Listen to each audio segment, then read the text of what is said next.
You ask Tiger to solve. This deals with linear equations with one unknown.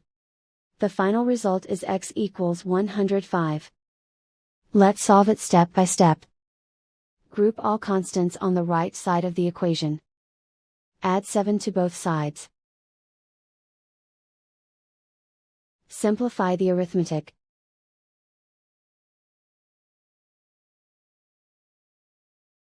Isolate the x.